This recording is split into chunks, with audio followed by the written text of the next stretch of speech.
আসসালামু আলাইকুম প্রিয় শিক্ষার্থী বন্ধুরা, আশা করি তোমরা সবাই ভালো আছো, নিরাপদে আছো। আমি তানজিরুল হোসেন রাব্বি, প্রভাষক, ফিনান্স, ব্যাংকিং ও বিমা, কৃষি বিশ্ববিদ্যালয় কলেজ। প্রিয় শিক্ষার্থী বন্ধুরা, তোমরা অবগত আছো যে আমরা 2020-21 শিক্ষাবর্ষ অর্থাৎ একাদশ শ্রেণীর জন্য অষ্টম অধ্যায় মূলধন বাজেটিং ও বিনিয়োগ সিদ্ধান্ত আমরা এই অধ্যায়টি নিয়ে আলোচনা করতেছিলাম। তারই ধারাবাহিকতায় আজকে আমরা নতুন একটি টপিক নিয়ে আলোচনা করব। তোমরা ইতিমধ্যে আমাদের আজকের টপিকটা দেখতে পাচ্ছ, নিট বর্তমান মূল্য, যাকে এনপিভি নামে বলা হয়। তো আজকে আমরা এই অধ্যায়টা নিয়ে আলোচনা করব। তার আগে আমি একটু দেখি যে আজকে আমাদের সাথে কে কে ক্লাসে জয়েন করেছে। হ্যাঁ, আমি দেখতে পাচ্ছি যে আজকে আমাদের ক্লাসে অনেক স্টুডেন্ট জয়েন করেছে। তো তোমরা যারা আজকের ক্লাসে জয়েন করেছো শিক্ষার্থী বন্ধুরা, অবশ্যই তোমরা তোমাদের রোল নাম্বারটি কমেন্ট সেকশনে লিখে দিবে। আমি দেখতে পাচ্ছি অনেকেই আমাদের স্টুডেন্ট জয়েন করেছে, যারা জয়েন করেছো অবশ্যই তোমাদের রোল নাম্বারটি লিখে দেবে।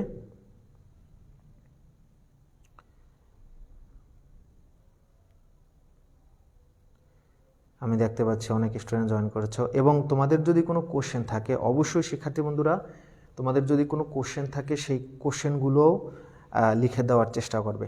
তো আমি ক্লাসটা শেয়ার করে দিচ্ছি শিক্ষার্থী বন্ধুরা, তোমরাও ক্লাসটা তোমাদের ওয়ালে শেয়ার করে দাও। তোমাদের যদি কোনো গ্রুপ থাকে, ফেসবুক গ্রুপ, মেসেঞ্জার গ্রুপ, সেখানে শিক্ষার্থী বন্ধুরা শেয়ার করে দাও। আজকে আমরা কিন্তু এক খুবই গুরুত্বপূর্ণ একটা টপিক নিয়ে হাজির হয়েছি, কারণ আজকে আমরা যে টপিক নিয়ে ক্লাস করব, এই টপিক অর্থাৎ এনপিভি, তোমরা দেখতে পাচ্ছ নেট বর্তমান মূল্য, এই টপিক থেকে প্রতি বছরই কিন্তু পরীক্ষায় একটা প্রশ্ন আসবেই 100%। এবং আমাদের সামনে যে টার্ম টু পরীক্ষা আছে, টার্ম টু পরীক্ষায় আমাদের ইনশাল্লাহ এই টপিক থেকে আমি 2টা বা 3টা কোশ্চেন দেব। তো স্বভাবতই বোঝা যাচ্ছে যে এটা আমাদের জন্য খুবই গুরুত্বপূর্ণ একটা অধ্যায়। তো শিক্ষার্থী বন্ধুরা, আমি ক্লাসটা শুরু করব। আমাদের ইতিমধ্যে আমাদের সাথে অনেক স্টুডেন্ট জয়েন করেছে। যারা জয়েন করেছো তারা ক্লাসটি শেয়ার করে দাও, এবং তোমাদের যদি কোনো কোশ্চেন থাকে, কোনো কোয়ারি থাকে, অবশ্যই সেটা লিখতে ভুলবেন। আমাদের সাথে জুনায়েদ জয়েন করেছে, আমাদের সামনে অনেক শিক্ষার্থী বন্ধুরা আজকে জয়েন করেছে। আন্নি জয়েন করেছে, বিদ্যুৎ জয়েন করেছে, জিতেন জয়েন করেছে, নূরজাহান জয়েন করেছে, অনেক শিক্ষার্থী বন্ধুরা আজকে আমাদের সাথে জয়েন করেছে। তো অবশ্যই তোমরা ক্লাসটা শেয়ার করে দেবা, এবং অবশ্যই আমি তোমাদেরকে অনুরোধ করব তোমরা খাতা কলম নিয়ে আজকের ক্লাসে অংশগ্রহণ করার চেষ্টা করবা। শাহিন জয়েন করেছে। তো শিক্ষার্থী বন্ধুরা, আমি ক্লাসটা এখন শুরু করছি। তোমরা শেষ পর্যন্ত আমার সাথে ক্লাসে থাকার চেষ্টা করবা। শিক্ষার্থী বন্ধুরা, তোমাদের মনে আছে যে আমরা যখন এই অধ্যায়টি শুরু করি, তোমাদের মনে আছে যে আমরা বলেছিলাম যে নিট মূলধন বাজেটিং যে টেকনিকগুলো আছে, সেই মূলধন বাজেটিংয়ের টেকনিকগুলোকে দুটো ভাগে আমরা ভাগ করতে পারি। একটা হলো বাট্টাকৃত পদ্ধতি, আর একটা হলো অবাট্টাকৃত পদ্ধতি। এবং already we have learned the non discounted techniques of evaluating the projects, অর্থাৎ ক্যাপিটাল বাজেটিং বা মূলধন বাজেটিংয়ের অবাট্টাকৃত পদ্ধতি সম্পর্কে কিন্তু আমরা অলরেডি জেনেছি। এবং আমরা কিন্তু অবাট্টাকৃত পদ্ধতির যে দুইটা প্রধান যে সূত্র, দুইটা যে টেকনিক, একটা হলো ARR মানে গড় মুনাফার হার, আর একটা হলো পে ব্যাক পিরিয়ড মানে হলো পে ব্যাক সময়। তো এই দুইটা কিন্তু আমরা বিগত লেকচারে শিখেছি। তো আজকে আমরা বাট্টাকৃত পদ্ধতি জানবো, এনপিভি আমাদের হলো বাট্টাকৃত পদ্ধতির প্রথম ফর্মুলা বা প্রথম মেথড। বাট্টাকৃত যে পদ্ধতি আছে তার প্রথম ফর্মুলা বা কৌশল হলো এনপিভি। এনপিভিকে বলা হয় নিট প্রেজেন্ট ভ্যালু। এনপিভি মানে হলো নিট প্রেজেন্ট ভ্যালু, বাংলায় যদি আমরা বলি নিট বর্তমান মূল্য। তো এখানে এই বর্তমান মূল্য সম্পর্ক এই শব্দটা কিন্তু আমরা অনেক আগেই জানি। এই পিভি শব্দটা কিন্তু আমরা এর আগে জেনেছি। তো তোমরা একটু বলো তো, পিভি বা বর্তমান মূল্য এটা আমরা কোন অধ্যায়ের অঙ্ক করার সময় জেনেছিলাম? একটু কমেন্টসে তোমরা দ্রুত জানাই দাও। আমরা আজকে আলোচনা করব নিট বর্তমান মূল্য, বাট বর্তমান মূল্য বা পিভি এই শব্দটা আমরা কোন অধ্যায়ের অঙ্ক আলোচনা করার সময় বা কোন অধ্যায়ের অঙ্ক সলভ করার সময় আমরা এই পিভি বা বর্তমান মূল্য জেনেছি? একটু কমেন্টসে জানাই দাও। হ্যাঁ, অনেকেই কমেন্টসে জানাই দিছো, রাইট রাইট রাইট রাইট, অনেকেই কমেন্টসে জানাই দিছো, রাইট। বর্তমান মূল্য বা পিভি বা প্রেজেন্ট ভ্যালু এটা আমরা জেনেছিলাম যখন আমরা তৃতীয় অধ্যায় মানে অর্থের সময় মূল্য অধ্যায়টি করতেছিলাম, তখন আমরা এটা জেনেছিলাম, রাইট। অনেকেই কমেন্টসে তোমরা জানাই দিছো, নাজমুল জানাইছে, অনেকেই আমাদের সাথে আজকে জয়েন করেছে এবং ক্লাসটা তোমরা আজকের পার্টিসিপেট করার চেষ্টা করতেছো। তো আমরা কিন্তু পিবি সম্পর্কে জানি। পিবি হলো বর্তমান মূল্য, অর্থাৎ বর্তমান মূল্য আমরা যে বাট্টাকৃত পদ্ধতিতে বের করি এটাকে বাট্টাকরণ প্রক্রিয়া বলা হয়। আর এনপিবিও একটা বাট্টাকৃত পদ্ধতি যার মাধ্যমে বিনিয়োগ প্রকল্প, দীর্ঘমেয়াদী বিনিয়োগ প্রকল্পগুলো মূল্যায়িত হয় এবং আমরা সর্বোত্তম প্রকল্পটা বাছাই করি। তো এই এনপিভি বা নিট বর্তমান মূল্য বলতে বোঝাচ্ছে নগদ আন্তঃপ্রবাহের বর্তমান মূল্য এবং নগদ বহিঃপ্রবাহের বর্তমান মূল্যের পার্থক্যকেই বলা হয় এনপিভি। তাহলে what is NPV? NPV means the present value or the discounted cash inflows subtract by the present value of investment। অর্থাৎ তুমি যে ভবিষ্যতে নগদ আন্তঃপ্রবাহ পাবে সেই নগদ আন্তঃপ্রবাহের বর্তমান মূল্য এবং নগদ বহিঃপ্রবাহের বর্তমান মূল্য মানে বিনিয়োগ, এই দুইটার পার্থক্য বা এই দুইটার ব্যবধানকে বলা হয় এনপিভি। তাহলে এনপিভি কি যদি পরীক্ষায় আসে আমরা লিখতে পারবো নগদ আন্তঃপ্রবাহের বর্তমান মূল্য থেকে নগদ বহিঃপ্রবাহের বর্তমান মূল্য বা বিনিয়োগের টাকাকে বাদ দিলে আমরা এনপিভি পাই। এখন প্রশ্ন হলো আমরা এনপিভি হয়তো নির্ণয় করতে পারবো। শিক্ষার্থী বন্ধুরা, তোমরা জানো যে আমরা এই অধ্যায়ে কিন্তু সিদ্ধান্ত নিয়েছিলাম যে একটা প্রকল্পে আমরা বিনিয়োগ করব কি করব না। এখন এনপিভির মাধ্যমেও কিন্তু আমাদের সেই সিদ্ধান্তটা দেখাইতে হবে যে আমরা আসলে প্রকল্পে বিনিয়োগ করব কি করব না। আমাদের এনপিভি রেজাল্ট দুই রকম হইতে পারে। হয় এনপিভি হইতে পারে ধনাত্মক, এনপিভির রেজাল্ট আমাদের আসতে পারে ধনাত্মক মানে হলো পজিটিভ। আর একটা হতে পারে এনপিভির রেজাল্ট আমাদের আসতে পারে ঋণাত্মক মানে নেগেটিভ। এনপিভির দুইটা রেজাল্ট আমাদের আসবে, হয় এনপিভির রেজাল্ট আসবে ধনাত্মক মানে পজিটিভ, অথবা এনপিভির রেজাল্ট আসবে ঋণাত্মক মানে নেগেটিভ। যদি এনপিভির রেজাল্ট ধনাত্মক হয় তাহলে আমরা প্রকল্পটা গ্রহণ করব, যদি এনপিভির রেজাল্ট ধনাত্মক হয় তাহলে আমরা প্রকল্পটা গ্রহণ করব। আর এনপিভির রেজাল্ট যদি আমাদের ঋণাত্মক হয় তাহলে আমরা প্রকল্পটা কি করব শিক্ষার্থী বন্ধুরা? বর্জন করব, রাইট। আমাদের সাথে ইতিমধ্যে অনেক শিক্ষার্থী জয়েন করেছে, হাবিব, তোফা, তুলি। হ্যাঁ হাবিব, আসলে কি তোমরা যখন অ্যান্সারটা দাও আমার কাছে অ্যান্সারটা আসতে একটু লেট করে, রাইট। তোমাদের কাছ থেকে অ্যান্সারটা আমি পাইতে একটু লেট করে। নাইম জয়েন করেছে, অনেকেই আজকে জয়েন করেছে। তাহলে শিক্ষার্থী বন্ধুরা, আমরা যেটা বললাম যে আমাদের যদি সিদ্ধান্ত দিতে বলে যে এনপিভির মাধ্যমে আমরা প্রকল্প যখন ইভ্যালুয়েট করতে যাব, এনপিভির রেজাল্ট যদি পজিটিভ হয় তাহলে আমরা প্রকল্পটা গ্রহণ করব, আর এনপিভির রেজাল্ট যদি আমাদের ঋণাত্মক হয় তাহলে প্রকল্পটা আমরা বর্জন করব। এনপিভি ধনাত্মক মানে হলো এনপিভির রেজাল্ট 0-র চেয়ে বড় হবে, আর এনপিভি ঋণাত্মক মানে হলো এনপিভির রেজাল্ট 0-র চেয়ে ছোট হবে। শিক্ষার্থী বন্ধুরা, এইখানে কিন্তু প্রায়শই তোমাদের পরীক্ষায় প্রশ্ন আসে, তোমরা ভালো করে খেয়াল করো। আবারও দেখো, এনপিভি ধনাত্মক মানে হলো এনপিভির রেজাল্ট 0 থেকে বড় হওয়া, মানে তুমি যে বিনিয়োগ করেছো সেই বিনিয়োগের টাকার চেয়ে তোমার নগদ আন্তঃপ্রবাহের বর্তমান মূল্যের সমষ্টি যখন বেশি হবে তখন কিন্তু এনপিভি পজিটিভ হবে, তার মানে ওই প্রকল্পটা তুমি কি করবা? গ্রহণ করবা।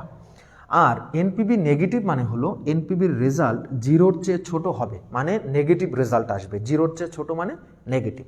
তার মানে নগদ আন্তঃপ্রবাহের বর্তমান মূল্যের সমষ্টি, অর্থাৎ তুমি যে প্রকল্পে বিনিয়োগ করবা সেই প্রকল্প থেকে ভবিষ্যতে তুমি যে নগদ আন্তঃপ্রবাহ পাবে সবগুলোর যোগফল তোমার বিনিয়োগের টাকার চেয়ে ছোট হবে, সেক্ষেত্রে এনপিভির রেজাল্ট নেগেটিভ হবে, তার মানে 0-র চেয়েও ছোট হবে। তো সেক্ষেত্রে আমরা প্রকল্পটা বর্জন করব, রাইট। শিক্ষার্থী বন্ধুরা, তোমরা অবশ্যই আজকের ক্লাসের শেষ পর্যন্ত থাকবে, কারণ আমরা আজকে ইনশাল্লাহ এই এনপিবির ফর্মুলা দেখব এবং ফর্মুলার মাধ্যমে গাণিতিক সমস্যা যদি পারি ইনশাআল্লাহ সমাধান করার চেষ্টা করব এবং নেক্সট আরেকটা পর্ব আমার এনপিবির উপরে ইনশাআল্লাহ থাকবে, আমি সেই পর্বটা রাখার চেষ্টা করব।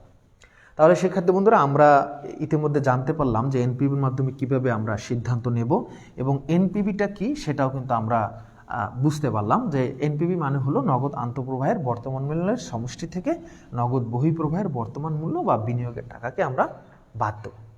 এখন আসো ফর্মুলা, এনপিবির ফর্মুলাটা কি সেটা আমাদেরকে জানতে হবে।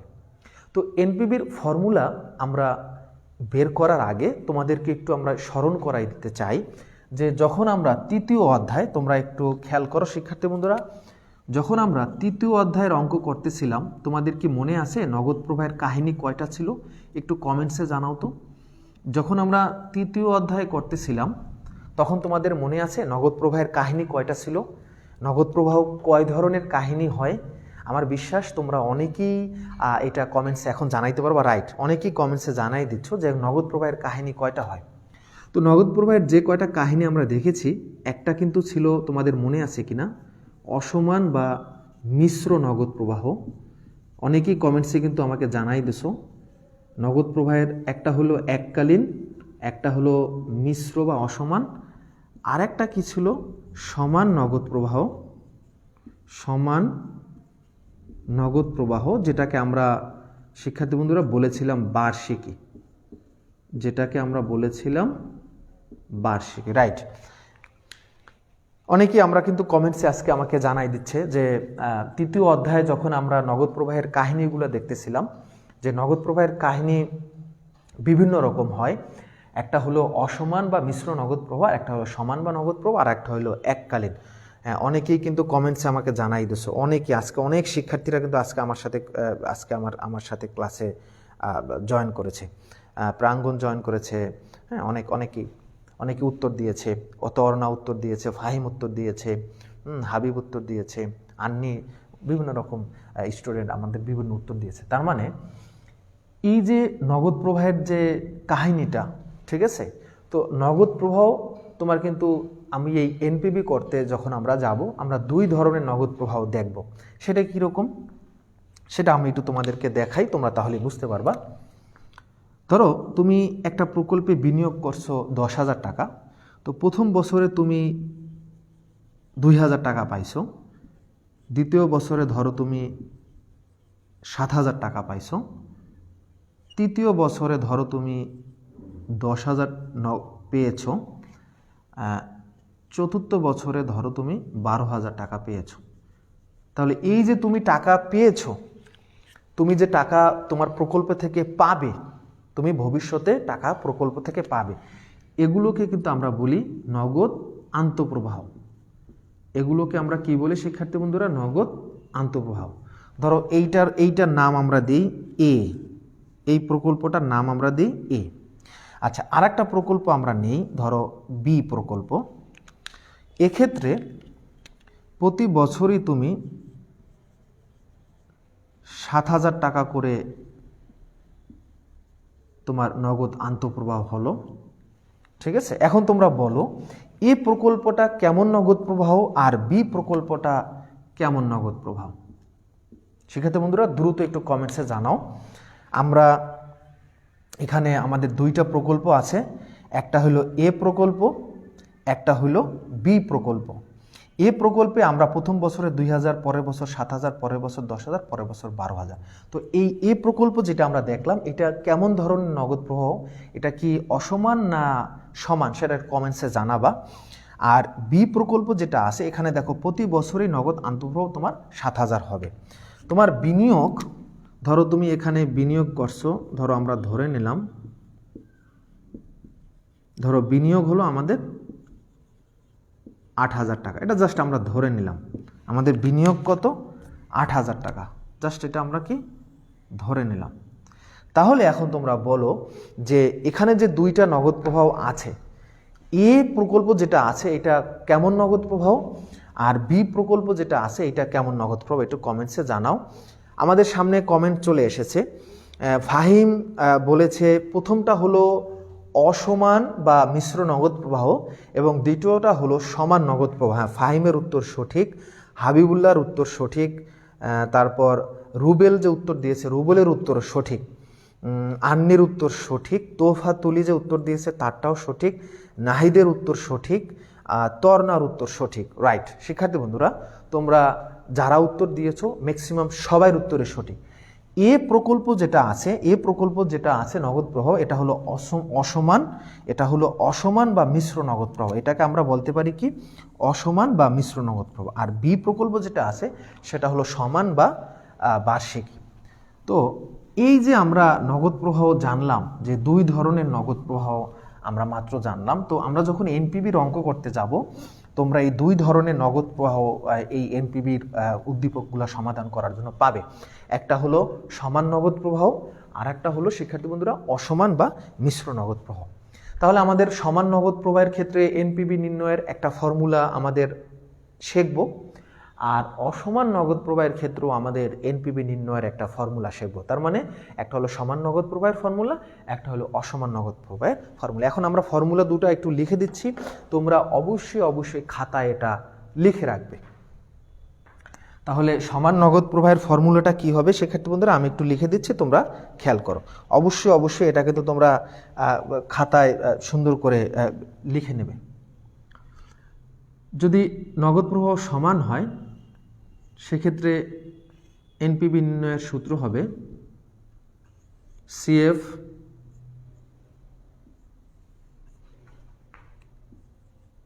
(1 + k to the power -n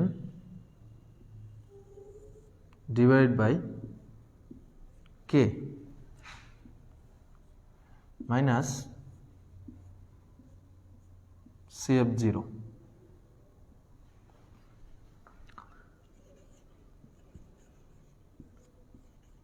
এখানে CF মানে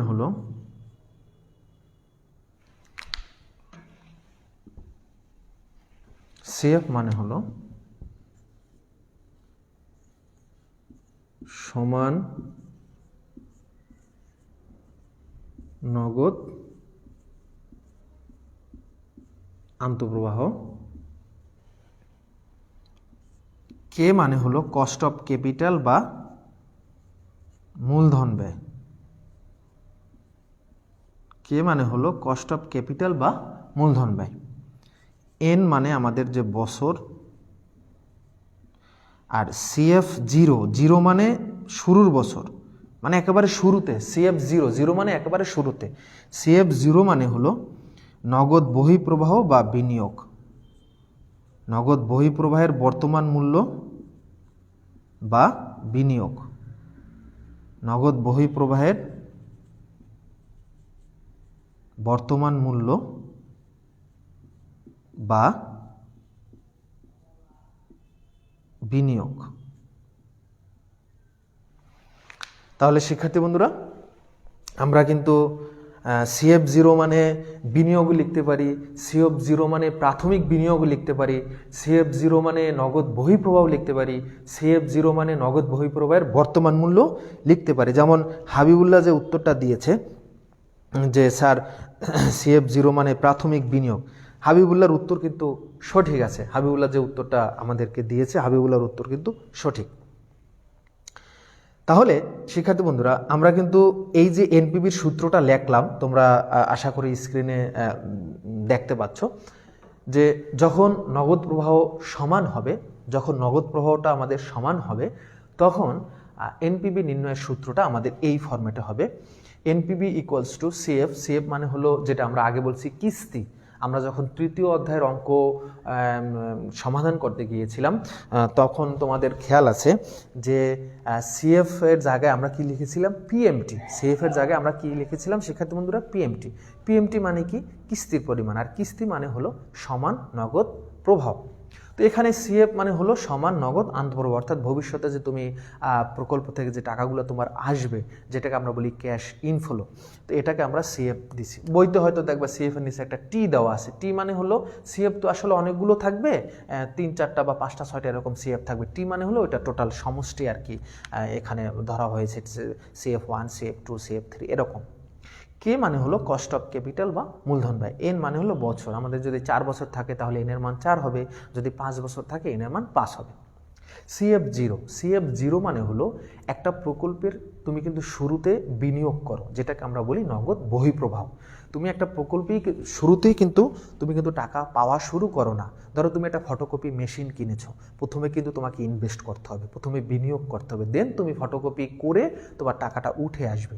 তুমি মাছ প্রকল্প, মুরগি প্রকল্প, যেই প্রকল্পের কথাই বলো কিনা, তোমার প্রথমেই কিন্তু কি করতে হবে, আগে ইনভেস্ট করতে হবে। You have to invest first, that means cash outflow প্রথম হবে, অর্থাৎ নগদ বহিঃপ্রবাহ। আর এইটা একেবারে শুরুর বছর, মানে একেবারে শুরুতে হয়, একেবারে শুরুতে। এই কারণে এটা আমরা 0 দিয়ে এটা বুঝাইছি যে এটা নগদ বহিঃপ্রবাহ। আর এইটার বর্তমান মূল্য এইটাই হয় সাধারণত, কারণ কোনো সংখ্যার উপরে যদি পাওয়ার 0 থাকে, সংখ্যার মান কিন্তু সেইটাই হয়। অর্থাৎ তুমি এই টোটালটার উপরে যদি পাওয়ার 0 থাকে, তাহলে এইটার মান কিন্তু তোমার 1 আসবে। এই টোটালটার মান, এইটার উপরে যদি পাওয়ার 0 থাকে, এটাকে যদি আমরা ক্যালকুলেশন করি, এটার মান 1 আসবে। তার মানে 1 দিয়ে কোনো সংখ্যাকে গুণ দিলে ওইটাই হবে। এই কারণে CF0 1 + k⁻⁻n, এটা আমরা লিখি নাই, কারণ এই টোটাল পাওয়ারটার মান 0, পাওয়ার যদি 0 থাকে মানটা 1 আসে, আর 1 দিয়ে কোনো সংখ্যাকে গুণ দিলে সেইটাই হয়। এই কারণে CF0 নগদ বহিঃপ্রবাহের বর্তমান মূল্য বা নগদ বহিঃপ্রবাহ বা বিনিয়োগ, যেইটাই লেখো, অল ইজ রাইট। তাহলে আমরা এখন দেখব অসমান নগদ প্রবাহর ক্ষেত্রে কি হবে। যদি আমাদের নগদ প্রবাহটা অসমান হবে, শিক্ষার্থী বন্ধুরা, সেক্ষেত্রে আমরা এখন দেখব যে সেক্ষেত্রে নগদ প্রবাহ যদি অসমান থাকে ফর্মুলাটা কীরকম হবে, সেটা আমরা এখন দেখার চেষ্টা করি।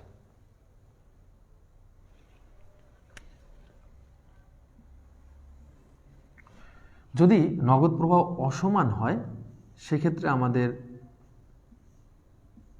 এনপিভি নির্ণয়ের সূত্রটা কেমন হবে আমরা একটু দেখি।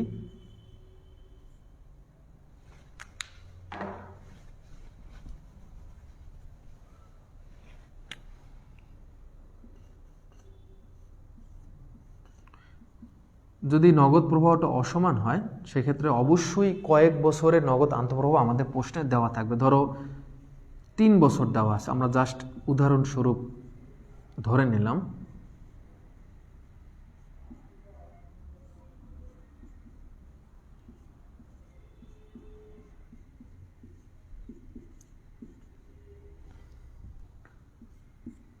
ধরো 3 বছর থাকলো, জাস্ট আমরা ধরলাম 3 বছর থাকতে পারে, 4 বছর থাকতে পারে, যে কয় বছরই থাকুক না কেন এরকম থাকবে মাইনাস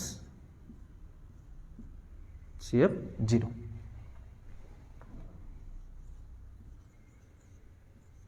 এখানে CF1 সমান প্রথম বছরে নগদ আন্তঃপ্রবাহ, CF2 সমান দ্বিতীয় বছরে নগদ আন্তঃপ্রবাহ, CF3 সমান তৃতীয় বছরে নগদ আন্তঃপ্রবাহ। এখন যদি এখানে বছর মানে নগদ আন্তঃপ্রবাহ আর একটা থাকতো, তাহলে আমরা CF4 লিখতাম। যদি আরও একটা থাকতো CF5 লিখতাম। ডট মানে এরকম আর কি থাকবে। কে মানে কি সেটা আমরা একটু আগেই বলছি। কে মানে হলো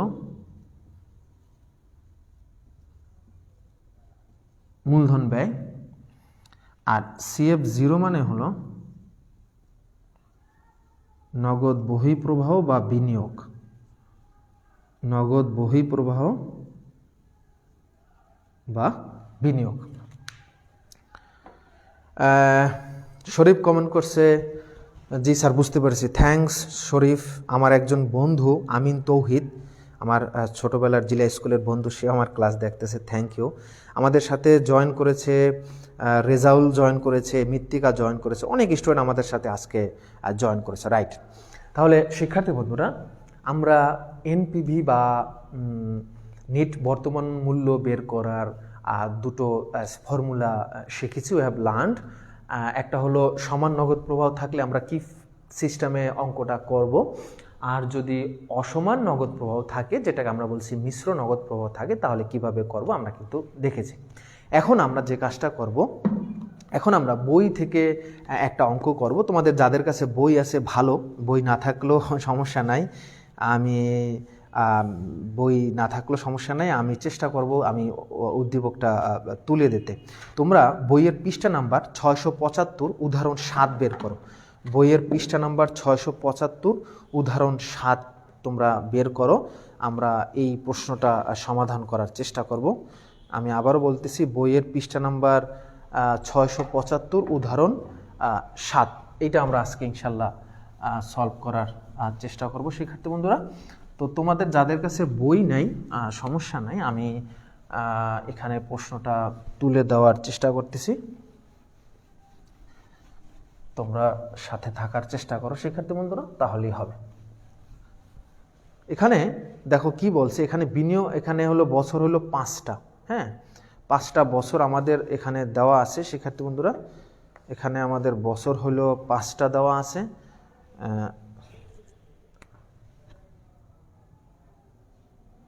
এখানে 5টা বছর দেওয়া আছে। আমি জাস্ট এখানে উদ্দীপকটা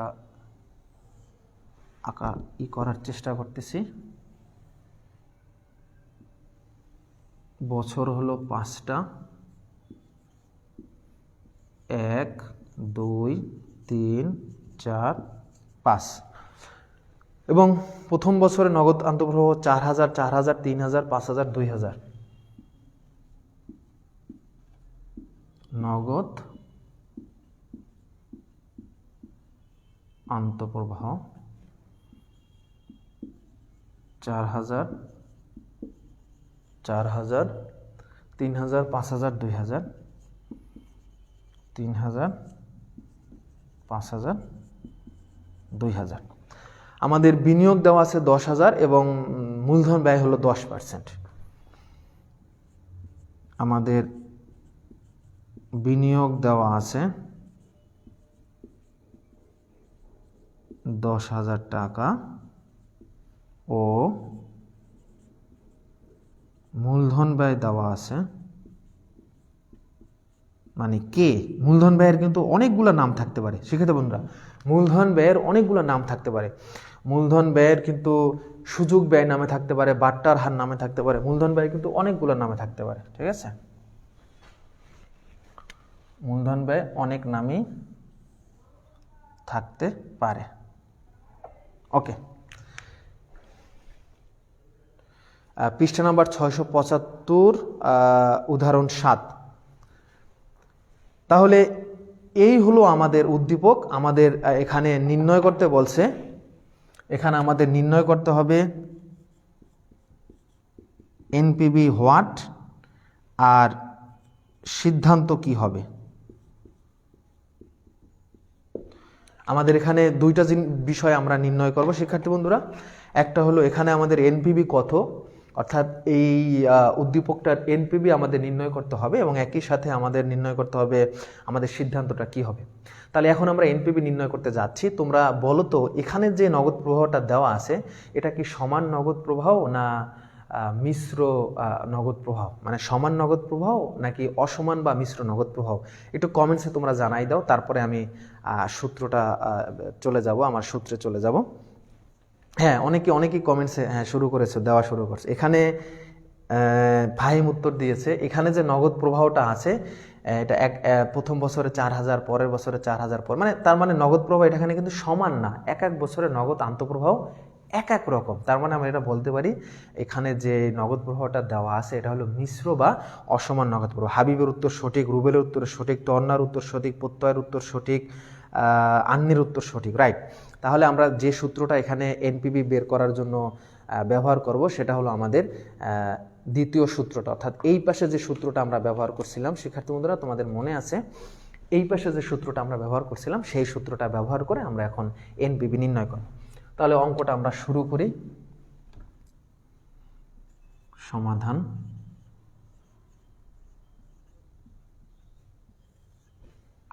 তাহলে আমরা এনপিভি নির্ণয় করব। প্রথমে তোমরা আমার সাথে সাথে কিন্তু খাতায় লেখার চেষ্টা করবা, ঠিক আছে? এখানে সিএফ কয়বার হবে বলো তো? এই যে সিএফটা কয়বার হবে একটু কমেন্টসে জানাই দাও। সিএফটা এখানে কয়বার হবে? আশা করি তোমরা বুঝতে পারছো সিএফটা কয়বার হবে।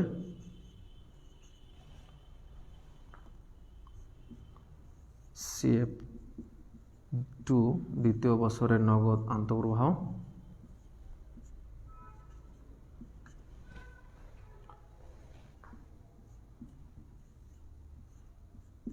সিএফ 3 তৃতীয় বছরের নগদ আন্তঃপ্রবাহ,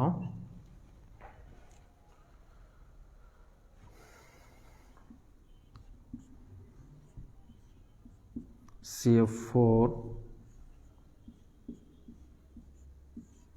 চতুর্থ বছরের নগদ আন্তঃপ্রবাহ,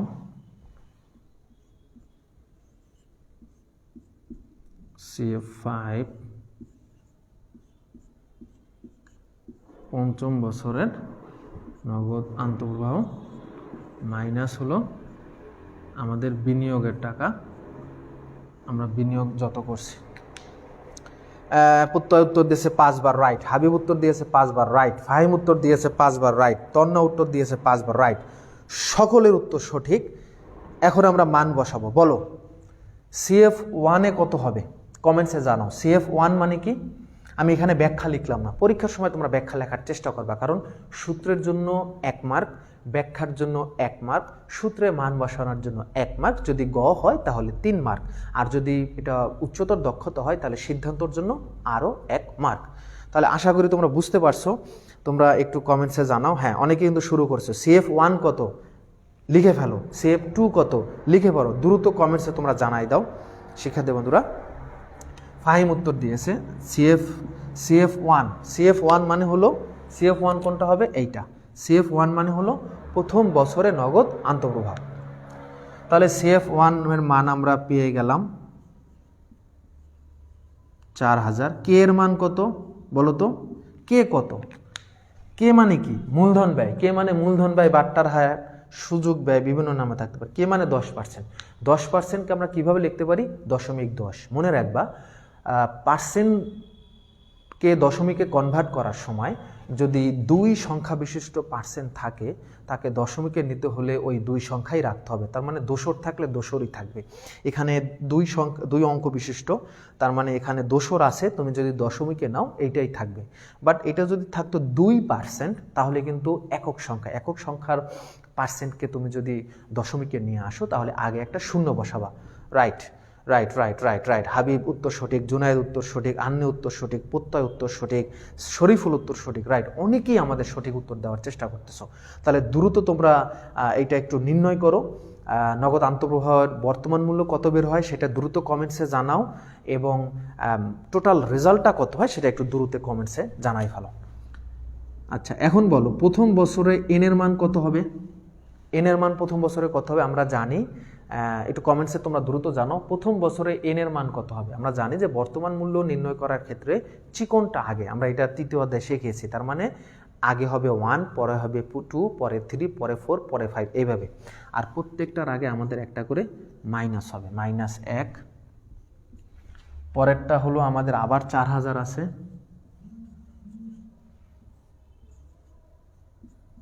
পরেরটার ক্ষেত্রেও আমাদের -2 হবে, তৃতীয়টা হলো আমাদের 3000,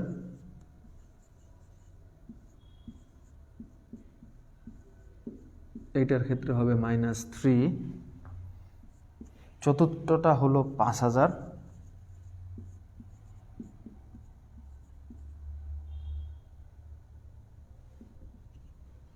এইটার ক্ষেত্রে হবে -4, পঞ্চমটা হবে 2000,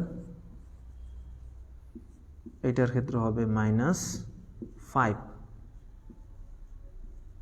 আর আমাদের বিনিয়োগের টাকা কত, CF0 কত, CF0 কত, বিনিয়োগ কত করছিলাম আমরা, দেখো সেক্ষেত্রে বন্ধুরা আমরা বিনিয়োগ করছিলাম 10,000 টাকা, তাহলে মাইনাস বিনিয়োগের টাকাটা আমরা এখানে বসাই দিলাম, রাইট। সেক্ষেত্রে বন্ধুরা তোমরা দ্রুত একটু কমেন্টসে জানাও এই প্রথমটার মান কত হবে, দ্রুত তোমরা বের করে ফেলাও। এইটার মান কত হবে, একজন এইটা বের করো, এইটা বের করো প্রত্যয়, এইটা বের করো আন্নি, এইটা বের করো হাবিবুল্লাহ, এইটা বের করো তরনা। আমি 5 জনকে ভাগ করে দিলাম। প্রথমটা বের করো রিয়াদ, পরেরটা প্রত্যয়, পরেরটা আন্নি, পরেরটা হাবিবুল্লাহ, পরেরটা প্রত্যয়, পরেরটা হলো তরনা। দ্রুত বলো। হ্যাঁ, আন্নির উত্তর সঠিক। আন্নি বোধহয় একেবারে সব একসাথে করছো না, একসাথে না, আমি কিন্তু ভাগ করে দিলাম। দ্রুত কমেন্টসে জানাও প্রথমটার মান কত হবে, আমি কিন্তু ভাগ করে দিলাম। কে কোনটা করবা আমি কিন্তু ভাগ করে দিছি। হ্যাঁ, নাহিদের উত্তর চলে আসে। নাহিদ টোটালটা বের করছে, কিন্তু আমি টোটালটা বের করতে বলি নাই, আমি বলছি প্রথমটা। হ্যাঁ হ্যাঁ হ্যাঁ হ্যাঁ, এবার ঠিক আছে, রাইট রাইট রাইট, 3636, রাইট। পরেরটা বের করবা, যার দায়িত্ব ছিল সে প্রত্যয়, প্রত্যয়ের উত্তর সঠিক, প্রত্যয়ের উত্তর সঠিক। Right right. আচ্ছা, দ্বিতীয়টা কাকে দিছিলাম, প্রত্যয় তো প্রথমটা বের করছিল, প্রত্যয়ের ছিল দ্বিতীয়টা। ফাহিম প্রথমটা বের করছো, রাইট রাইট রাইট, ঠিক আছে। হ্যাঁ, এবার ফাহিমেরটা ঠিক আছে, ফাহিমের দায়িত্ব ছিল দ্বিতীয়টা, ফাহিম দ্বিতীয়টা বের করছে। 3000 কত, 306, 306। আচ্ছা, পরেরটার দায়িত্ব কি ছিল, পরেরটার দায়িত্ব ছিল যার, তার খবর নাই। 3 নম্বরটা আমরা পাই নাই, 4 নম্বরটা পাইছি। কে বের করছো, 4 নম্বরটা হলো হাবিব, হাবিবেরটা হলো 3415। আচ্ছা, 3415। আচ্ছা, 5 নম্বরটার দায়িত্ব ছিল তরনা, ফাহিম বের করে ফেলাইছে, ফাহিম 4 নম্বরটা বের করে ফেলেছে, 2000 কত লিখছে, 2254। আচ্ছা, 5 নম্বরটার যার দায়িত্ব ছিল সে কই, তার খবর নাই, তার করোনা হয়েছে নাকি? আচ্ছা, 5 নম্বরটা তরনার দায়িত্ব ছিল। আচ্ছা, তরনা না, রুবেল করে ফেলো, রুবেল তুমি বের করে ফেলো 5 নম্বরটা, দ্রুত বের করে ফেলো। হ্যাঁ হ্যাঁ হ্যাঁ, রাইট রাইট রাইট রাইট। না ঠিক আছে, আন্নি আসলে অনেকে লিখো, কিন্তু আমার কাছে আসে না কেন, একটু দেরি করে আসে, আমি জানি না এটা কেন। হ্যাঁ, তরনা বের করে ফেলেছে, থ্যাংক ইউ তরনা। তরনার উত্তর সঠিক, 1242, 1242। আর মাইনাস হলো আমাদের 10,000। হ্যাঁ, এখন টোটালটা কত আসছে, মোট নগদ আন্তঃপ্রবাহ কত আসছে, টোটালটা কেউ বের করো, একেবারে টোটালটা, একেবারে টোটাল নগদ আন্তঃপ্রবাহ কত আসে, এটা একজন বের করো। টোটালটা কত আসে একজন বের করে ফেলাও, কত আসে দ্রুত বের করে ফেলাও, আমি দেখতে পাচ্ছি টোটালটাকে, একেবারে টোটালটা বের করে ফেলাও। Right right right right, 13,853। Fahim সঠিক উত্তর দিয়েছে, 13,853 মাইনাস 10,000। তাহলে এনপিবি আমরা কত পাইলাম,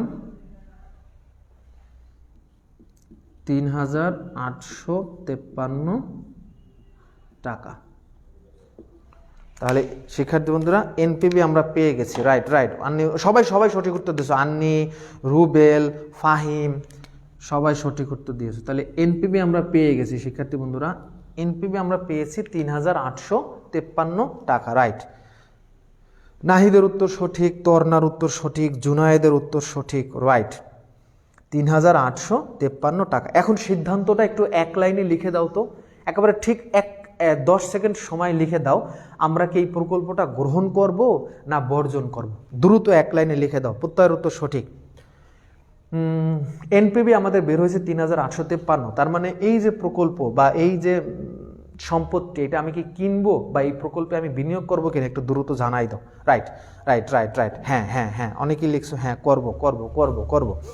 তার মানে আমরা জানি যে আমাদের প্রকল্প 2 ধরনের, একটা হলো স্বাধীন প্রকল্প আর একটা হলো পরস্পর বর্জনশীল প্রকল্প।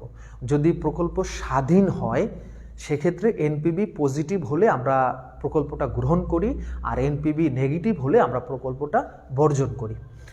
আর যদি পরস্পর বর্জনশীল প্রকল্প হয় সেক্ষেত্রে যেই প্রকল্পের এনপিবি সবচেয়ে বেশি ধনাত্মক আমরা সেইটা গ্রহণ করি। তার মানে এখানে প্রকল্প আমাদের কয়টা আছে? একটাই প্রকল্প আছে। দেখো এখানে প্রকল্প কয়টা? একটাই। তাহলে একটা প্রকল্পের ক্ষেত্রে এখানে এনপিভি রেজাল্টটা কি আসছে? পজিটিভ। আমাদের রেজাল্টটা কি আসছে? পজিটিভ। যেহেতু রেজাল্টটা আমাদের কি আসছে? পজিটিভ, তাই আমরা এই প্রকল্পটা কি করব? গ্রহণ করব। এই প্রকল্পটা আমরা কি করব শিক্ষার্থী বন্ধুরা? গ্রহণ করব। কেন গ্রহণ করব? কারণ এনপিভি পজিটিভ। তাহলে আমরা উত্তরটা কিভাবে লিখব? যেহেতু প্রকল্পের এনপিভি ধনাত্মক হয়েছে তাই প্রকল্পটি গ্রহণযোগ্য। আমরা এক বাক্যে লিখে দেবো, অথবা এইভাবেও আমরা লিখতে পারি, যেহেতু প্রকল্পের ফলাফল 0-র চেয়ে বড়, আর আমরা জানি এনপিভি 0-র চেয়ে বড় হলে প্রকল্পটা গ্রহণযোগ্য। রুবেলের উত্তর সঠিক, প্রত্যয়ের উত্তর সঠিক, নাহিদের উত্তর সঠিক, আন্নের উত্তর সঠিক, তর্নার উত্তর সঠিক, হাবিবুল্লাহ অনেক উত্তর দিয়েছ। হাবিব সুন্দর করে লিখেছে ধনাত্মক তাই গ্রহণ করব। এনপিভি ধনাত্মক তাই গ্রহণ করব। তাহলে তোমরা বলো যে এইটার মান যদি নেগেটিভ হইতো তাহলে আমরা কি করতাম? একটু কমেন্টসে জানাও তো। ধরো এইটার মান আমাদের 38,053, তো এইটার মান ধরো আসছে -3,853। সেক্ষেত্রে আমরা এই প্রকল্পটা কি করতাম, এবং যদি গ্রহণ করতাম তাহলে কেন গ্রহণ করতাম, আর যদি বর্জন করতাম তাহলে কেন বর্জন করতাম? একটু দ্রুত জানাই দাও কমেন্টসে। যদি এই প্রকল্পের রেজাল্টটা আমাদের এরকম হয়তো নেগেটিভ, তাহলে আমরা কি করতাম? শিক্ষার্থী বন্ধুরা একটু দ্রুত আমাদেরকে কমেন্টসে জানাই দাও। এখন ধরো আমাদের সব হলো 4,000 করে, এটাও 4,000, এটাও 4,000, আর আমাদের বিনিয়োগ আছে ধরো 20,000। ওকে শিক্ষার্থী বন্ধুরা, অনেক উত্তর সঠিক দিয়েছ। হাবিবুল্লাহ বলেছে গ্রহণ করতাম না, রাইট। রুবেল বলেছে বর্জন করব, রাইট। তর্না বলেছে গ্রহণ করতাম না, রাইট। হাবিবুল্লাহ বলেছে আর একটা জায়গায় ঋণাত্মক বর্জন করতাম, রাইট। ঋণাত্মক তাই বর্জন করব, রাইট হাবিবুল্লাহ। প্রত্যয় বলেছে বর্জন করব, রাইট। কেন বর্জন করতাম? কারণ হলো তখন এনপিভির রেজাল্ট আমাদের নেগেটিভ হতো। আচ্ছা এখন বলো, এখন যে আমাদের নগদ আন্তঃপ্রবাহ দেখতে পাচ্ছি যে প্রতি বছর 4,000 করে, এটা কেমন নগদ আন্তঃপ্রবাহ? এটা কি সমান নগদ আন্তঃপ্রবাহ না অসমান নগদ আন্তঃপ্রবাহ? এবং এইটার ক্ষেত্রে আমরা এখন কোন সূত্রটা ব্যবহার করব? দ্রুত কমেন্টসে জানাই দাও, আমরা অঙ্কটা শুরু করে দেবো এখনই। শিক্ষার্থী বন্ধুরা, আমরা দেখতে পাচ্ছি যে আমাদের একটা প্রকল্পে, যেই প্রকল্পটা আমাদের বিনিয়োগের টাকার পরিমাণ এখন হলো 20,000 টাকা, অর্থাৎ আমাদের নগদ বহিঃপ্রবাহ। আমরা একটা প্রকল্পে এখন বিনিয়োগ করতে যাচ্ছি যেখানে আমাদের ইনভেস্ট করতে হবে 20,000 টাকা। মূলধন ব্যয় আছে 10%, এবং প্রথম বছরের নগদ আন্তঃপ্রবাহ 4,000, প্রত্যেক বছরই 4,000 টাকা করে, প্রত্যেক বছরই 4,000 টাকা করে। তাহলে এটা কেমন নগদ আন্তঃপ্রবাহ? সমান না অসমান? এবং এই ক্ষেত্রে আমরা কোন সূত্রটা ব্যবহার করব? এই পাশের সূত্রটা না এই পাশের সূত্রটা? একটু কমেন্টসে তোমরা জানাই দাও, রাইট। হাবিবুল্লাহ বলেছে সমান নগদ প্রবাহ, তর্নার উত্তর সঠিক, প্রত্যয়ের উত্তর সঠিক, প্রথম সূত্রটা ব্যবহার করব, আন্নের উত্তর সঠিক, শরীফুলের উত্তর সঠিক, রাইট। তোমরা সঠিক উত্তর দিয়েছ, তার মানে আমরা এখন অঙ্ক শুরু করব। নাহিদের উত্তর সঠিক। তাহলে আমরা এখন সূত্রটা এখানে লিখি।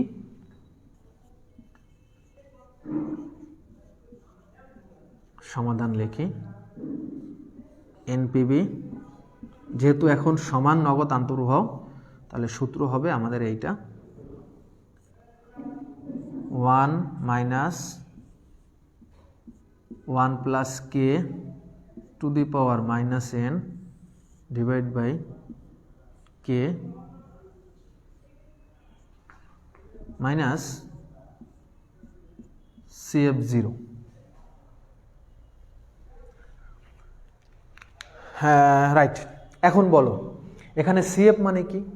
এখানে CF মানে হলো সমান নগদ আন্তঃপ্রবাহ। প্রতি বছরই 4,000 করে, প্রতি বছরই 4,000 করে। তার মানে এখানে CF মানে হলো সমান নগদ আন্তঃপ্রবাহ, মানে 4,000। কে মানে হলো আমাদের মূলধন ব্যয়, কে মানে হলো আমাদের মূলধন ব্যয়। আমাদের মূলধন ব্যয় দেওয়া আছে 10%। আর এন এর মান কত? কমেন্টসে জানাই দাও তো এন এর মান কত হবে? এন মানে কি? সময়। এন কত হবে? কমেন্টসে জানাই দাও। এন হবে কয়টা? 1 2 3 4 5। তার মানে এন এর মান কত হবে শিক্ষার্থী বন্ধুরা?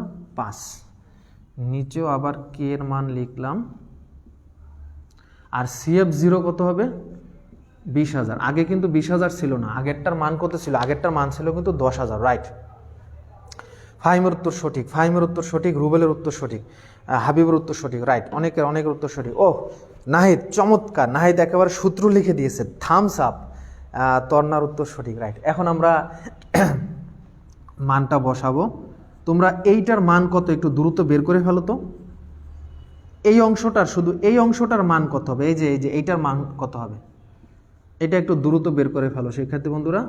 জাস্ট এই অংশটার মান কত হবে একটু দ্রুত বের করো। 1 minus 1 plus 0.10 to the power -5 divide by 10, শুধু এই মানটা বের করো। এখানে মান কত হবে? হ্যাঁ, রাইট। অনেকে আরও কয়েকজন উত্তর দাও, রাইট। আমরা কিন্তু খুব সুন্দর চমৎকার একটা ক্লাস নিচ্ছি শিক্ষার্থী বন্ধুরা। দ্রুত একটু কমেন্টসে জানাই দাও এই মানটা কত হবে, একটু দ্রুত জানাই দাও। হ্যাঁ, রাইট। অনেকে সঠিক উত্তর দিয়েছো, তোমরা একটু দ্রুত করে ফেলো। 1 মাইনাস 1 প্লাস 0.10 পাওয়ার হলো আমাদের -5 ডিভাইডেড বাই 0.10, 3.79078, 3.79। দেখো তো তোমাদের সাথে মেলে কিনা। 3.79, আমরা 5 ঘর নেওয়ার চেষ্টা করি। 3.79079, 3.79079। আরিফুল প্রত্যয় সবার আগে উত্তর দিচ্ছে, কিন্তু প্রত্যয় তুমি 3 ঘর নিয়েছো, এটা একটা সমস্যা। প্রত্যয় 3 ঘর আমাদের নেওয়া যাবে না, কারণ 3 ঘর নিলে আমাদের অঙ্কে সমস্যা হতে পারে। আমরা কমপক্ষে 4 ঘর নিবই, 100% 4 ঘর আমাদেরকে নিতেই হবে, তবে 5 ঘর নিলে থামস আপ। রুবেলের উত্তর সঠিক, নাহিদ তুমি ভুল করছো, নাহিদের উত্তর সঠিক হয় নাই, নাহিদ ভুল করছো। শরীফের উত্তর ভুল, শরীফ টোটালটা করছো, সরি। হাবিবের উত্তর সঠিক, ফাহিম আবার 3 ঘর নিয়েছো, 3 ঘর নেওয়া যাবে না। আচ্ছা এখন বলো, এই 4000কে এইটা দিয়ে গুণ দিলে কত হয়? 4000কে 3.79079 এটা দিয়ে গুণ দিলে কত হয় একটু দ্রুত জানাই দাও। আন্নির উত্তর সঠিক, রাইট। অনেকেই কিন্তু সঠিক উত্তর দিয়েছে, আমি কিন্তু ক্লাসে দেখতে পাচ্ছি কে কোনটা করেছো। এখন 4000কে 3.79079 দিয়ে গুণ দাও, তাহলে কত হয় একটু দ্রুত কমেন্টসে জানাই দাও। রাইট। 4000কে আমরা এখন 3.79079 দিয়ে গুণ দেবো, তাহলে 15,163 আসে, 15,163 আসে। কমেন্টসে তোমরা জানানোর চেষ্টা করো 15,163, তাহলে টোটাল মানটা এখন কত আসে? হ্যাঁ, হাবিবুল্লাহর উত্তর সঠিক, 15,163 ওই তো, তোমরা আর কি রাউন্ড ফিগারে নেওয়ার চেষ্টা করো আর কি। তাহলে টোটাল মানটা কত আসে? না, এই আন্নি ভুল করছো, আন্নির উত্তর ভুল। রুবেলের উত্তর সঠিক, 4,004 টাকা। আমরা ধরলাম 4,000, টোটাল মানটা কত আসে? 4,004 টাকা। তাহলে এনপিবির মানটা আমরা পেয়ে গেছি 4,000। এরকম কি আসে নাকি না আমরা ভুল করছি? দেখি তো, 20,000 মাইনাস অ্যান্সার 4,837 টাকা হবে। এইখানে কিন্তু তোমরা ভুল করছো, 4,837 টাকা হবে। আমি ক্যালকুলেটরে দেখলাম 4,837 টাকা। একটু আগে যে উত্তর দিয়েছো তারটা কিন্তু একটু ভুল আছে মেবি। আচ্ছা, আমারটা কি ভুল হয়েছে নাকি তোমাদেরটা ভুল হয়েছে বুঝলাম না।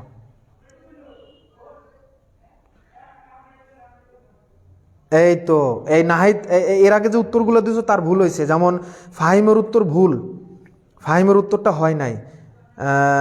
জুনায়েদের উত্তর সঠিক আছে, প্রত্যয়ের উত্তর সঠিক আছে, হাবিবের উত্তর সঠিক আছে, শরীফের উত্তর সঠিক আছে, রাইট। তাহলে শিক্ষার্থী বন্ধুরা, আমাদের এনপিবির রেজাল্ট আমরা পেয়ে গেছি। এখন কমেন্টসে জানাও, এখানে আগে কিন্তু একটা মাইনাস আছে, দেখো এইটার আগে একটা কি হবে? মাইনাস হবে। আমাদের রেজাল্টটা কিসে আসছে? মাইনাসে আসছে। তাহলে এখন সিদ্ধান্ত দাও, আমরা এই প্রকল্পটা গ্রহণ করব না বর্জন করব। আমাদের উত্তর কিন্তু মাইনাসে আসছে শিক্ষার্থী বন্ধুরা। 15,163 থেকে 20,000 বাদ দিলে কি হয়? -4,837 টাকা। এটা হলো আমাদের এনপিবির মান।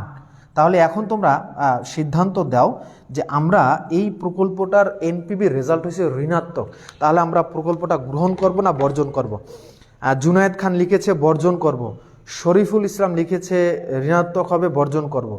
নাহিদ হাসান কোথায় ভুল হয়েছে বলো। আন্নি লিখেছে বর্জন গ্রহণ করব না কারণ এটা ঋণাত্মক। আলবিয়ার উত্তর কিন্তু সঠিক। নাহিদ তুমি কোথায় আমরা ভুল করেছি, তুমি যদি ভুলটা থাকে একটু বলার চেষ্টা করো, আর যদি ওকে হয় ওকে লিখো। হাবিব লিখেছে বর্জন করব, রাইট। প্রত্যয় লিখেছে ঋণাত্মক হওয়ায় বর্জন করব, রাইট রাইট রাইট। শিক্ষার্থী বন্ধুরা, আমরা এখন এই প্রকল্পটা কি করব? গ্রহণ করব না, আমরা এই প্রকল্পটা কি করব? বর্জন করব। কেন বর্জন করব? কারণ এনপিবির রেজাল্ট আমাদের কি হয়েছে? ঋণাত্মক হয়েছে। বর্জন করব, এনপিবির রেজাল্ট কি হয়েছে? ঋণাত্মক হয়েছে। আমরা জানি যে এনপিবি যদি আমাদের পজিটিভ হয় সেক্ষেত্রে আমরা প্রকল্প গ্রহণ করি, আর এনপিবি যদি নেগেটিভ হয় সেক্ষেত্রে আমরা বর্জন করি। হ্যাঁ, নাহিদের উত্তর সঠিক।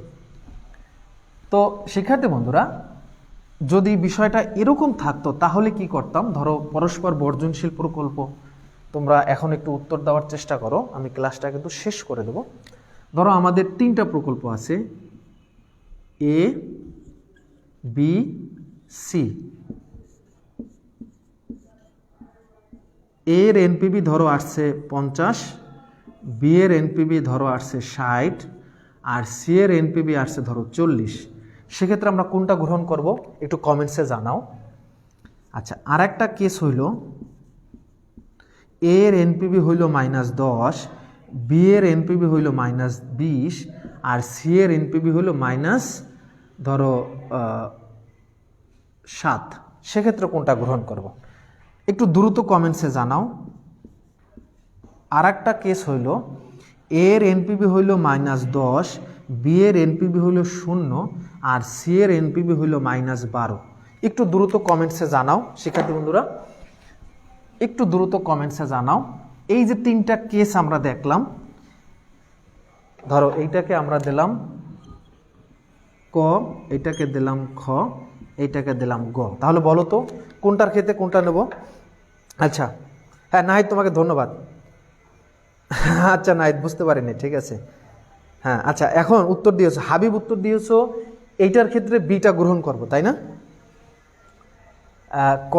কয়ের ক্ষেত্রে আমরা কি করব? এইটা গ্রহণ করব, রাইট, কারণ এইটার আমাদের এনপিবি সবচেয়ে বেশি। আচ্ছা, বি গ্রহণ করব, রুবেল বলেছো সঠিক, শরীফুল সঠিক, আলবিয়া সঠিক, নাহিদ সঠিক। রুবেল ক্ষয়ের ক্ষেত্রে কোনটা নেবা? এইটার ক্ষেত্রে বলো, এইটার ক্ষেত্রে কোনটা নেব? এইটার ক্ষেত্রে কোনটা নেব? বি এর ক্ষেত্রে -7 নেব? হয় নাই। হাবিবুল্লাহ বলেছো ক্ষয়ের ক্ষেত্রে -7, হয় নাই। শরীফুল উত্তর সঠিক। এইটার ক্ষেত্রে আমরা কোনোটাই নেব না, কারণ প্রত্যেকটার এনপিবি হলো নেগেটিভ। দেখো প্রত্যেকটার এনপিবি নেগেটিভ, এনপিবি নেগেটিভ হলে নেওয়াই যাবে না। এনপিবি যদি ঋণাত্মক হয় কোনোভাবেই আমরা নিতে পারবো না। এখন গয়ের ক্ষেত্রে বলো, গয়ের ক্ষেত্রে কোনটা নেব? নাহিদের উত্তর সঠিক। গয়ের ক্ষেত্রে আমরা 0 যেটা সেটা নেব। নাহিদের উত্তর সঠিক, শরীফুলের উত্তর সঠিক, হাবিবুল্লাহর উত্তর সঠিক, রাইট রাইট রাইট, সঠিক উত্তর, সঠিক উত্তর। কারণ এনপিবির ক্ষেত্রে এনপিবি যদি 0-র চেয়ে বড় হয় আমরা নিব, এনপিবি যদি 0-র চেয়ে ছোট হয় তাহলে আমরা নিব না। আর এনপিবি যদি 0 হয় তাহলেও কিন্তু আমরা নিতে পারি। কেন নিতে পারি জানো? কারণ তুমি যা বিনিয়োগ করছো তোমার নগদ আন্তঃব্যয় বর্তমান মূল্য তাই, অর্থাৎ তুমি 10,000 টাকা বিনিয়োগ করছো, ভবিষ্যতে যে টাকাগুলো তুমি পাবে আন্তঃপ্রবাহ তার আজকের বর্তমান মূল্য 10,000 টাকা। তার মানে তুমি 10,000 টাকা ইনভেস্ট করছো আর যা পাবে তাই এটার আজকের মূল্য 10,000। তার মানে তোমার এখানে এনপিবি 0 হয়েছে, অর্থাৎ তুমি যত টাকা ইনভেস্ট করছো তত টাকাই তুমি আজকের বর্তমান মূল্যে পাবে, তাহলে কোনো সমস্যা নেই। এনপিভি 0 হলে আমরা নিতে পারি, বাট এনপিভি যদি নেগেটিভ হয় কোনোভাবেই নেওয়া যাবে না। আর পরস্পর বর্জনশীল প্রকল্পের ক্ষেত্রে যেটার এনপিভি বেশি সেটা আমরা নেব। প্রত্যয়ের উত্তর সঠিক, আন্নের উত্তর সঠিক, তন্নার উত্তর সঠিক। Right right right. সেক্ষেত্রে বন্ধুরা তাহলে আমি বিদায় নেব। আজকের ক্লাসটা কেমন লাগছে তোমরা একটু কমেন্টসে জানাও। আমি সর্বাত্মক চেষ্টা করছি আজকের ক্লাসটা যাতে তোমাদের ভালো লাগে এবং খুব সুন্দরভাবে একেবারে 54 মিনিট হতে যাচ্ছে। আমি একটা লং ক্লাস নিয়েছি। কেন নিয়েছি? কারণ সেক্ষেত্রে বন্ধুরা এই এনপিভি থেকে প্রতি বছরই পরীক্ষায় প্রশ্ন আসবে, প্রতি বছরই আসবে, তোমাদের আসবেই আসবে। তার মানে আমি চেষ্টা করছি আমার সর্বোচ্চ দেওয়ার। তোমরা কমেন্টসে জানাও ক্লাসটা কেমন লাগছে, আর এনপিভির উপরে আরও ক্লাস লাগবে কিনা সেটাও একটু কমেন্টসে জানাও, যাতে আমি, তোমরা যদি অনেক স্টুডেন্ট বলো যে স্যার না লাগবে না, তাহলে এনপিভির উপর ক্লাস নেবো না, নতুন টপিক শুরু করবো। আর যদি বলো যে না স্যার এনপিভির উপরে আরও একটা ক্লাস নেন, তাহলে আর একটা গাণিতিক ক্লাস আমি নেওয়ার চেষ্টা করব। তাহলে আজকে বিদায় নিচ্ছি। শিক্ষার্থী বন্ধুরা সবাই ভালো থাকো, নিরাপদে থাকো। আসসালামু আলাইকুম রহমতুল্লাহ। রিফাত।